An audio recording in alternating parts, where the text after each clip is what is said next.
Welcome back to the Tennispreneur channel. How you doing, guys? Doing good. How about yourself? Doing good.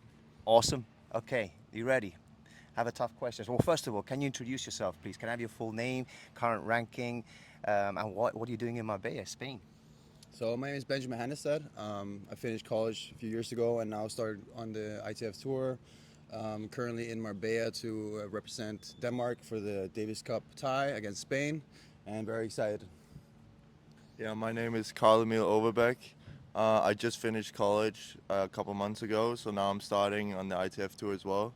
And same as Benjamin, I'm here to represent Denmark against Spain. Amazing. What colleges did you go to? Where did you play? I went to University of Miami. Yeah, and I went to UC Berkeley.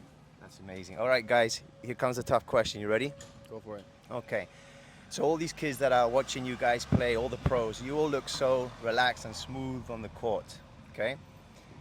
They want to know how many days of those when you're competing are you feeling at your best? Like not practicing, not training, specifically when you're under pressure, stress situations like playing tournaments. If you had to play a tournament match every day, how many of those days would you say that you feel everything is perfect? Once a year, I would say maybe. Yeah, It's not many times. I was gonna say once or twice a year, And where you really feel like everything is just clicking.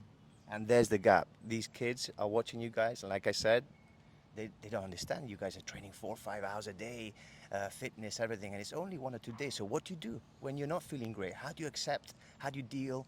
You know, how do you problem solve and win matches? Can you give us some tips? I mean, I think every day there's always something that is working well. It's just not many times that everything comes together. Serve, backhand, volley, movements, explosiveness. So I feel like for me, it always works to kind of guide my game towards where I want to be on that day. Because I mean, depends on who you are as a player. Many guys have a more simplistic game where I'm maybe all around. So for terms of me, I try to guide my game to where I want to be that day and then try to get confidence from that. So, but if you're not feeling great on those days, like you said, you're only feeling once. I mean, it's not easy at all, easy, for right? sure. I mean, I think our coach is still trying to teach us that. It's always just to think about kind of like not forget about how you're feeling. Like it doesn't matter. It's just more about that tactical resilience and finding a way. And that's what Ralph has always been great at. You know, always finding a way, and he never feels. I mean, he always said he never really felt great on matches, but he always looked like he was perfect to us. Amazing. Any tips? Yeah. I think also when we're not feeling great, like we know how we want to play, and it's clear how we want to play the game. So I think it's just having the right intention, and then know that every day it's not gonna be like paradise on court. Your identity. Yeah. You try to follow your style Exactly, of game. and believe in also it. like when you're not feeling great, like you're trying to like raise your level of, like when you're not feeling it, like your base level. Your average. Your Because you average need to level be of play. consistent on the tour. It's week in, week out, right? So That's key. And what's the only thing that you can control? You can't really control how you feel, how you're going to really play, but you can control the mindset, right? Yeah. Accepting a deal. That's amazing. Okay, last question. How important are practice matches to become a better tournament match player? I see all these kids, they're training hours and hours, but I don't see so many kids playing too many practice matches. Are they important?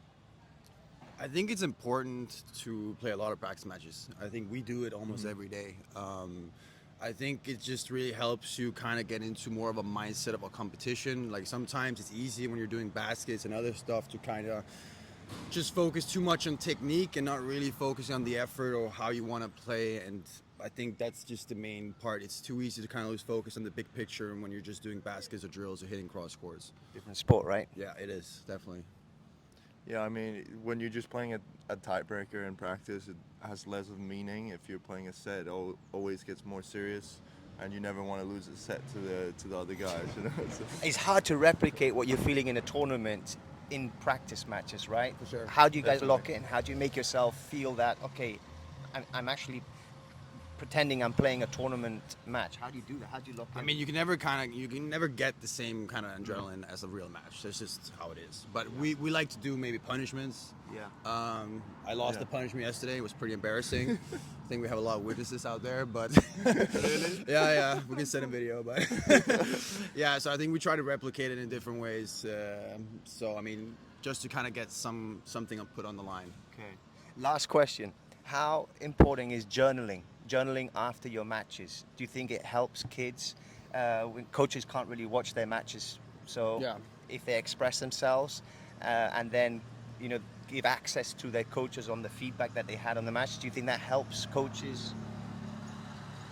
I mean, Have you journaled ever? I mean, yeah, I've journaled more in the past. I think now it's become more of a dialogue with my coaches. Because they're there physically watching Exactly. you. So I think back in the day when I was on my own in the juniors and I always had a different coach, then I thought it was a little tougher because you didn't have that kind of connection with the coach and you didn't know what they were doing. But now I think we always have the two same coaches, so it's more of a dialogue with them. What do you think worked? What do you think didn't work? And it What do we have helps, to work obviously. on? Yeah.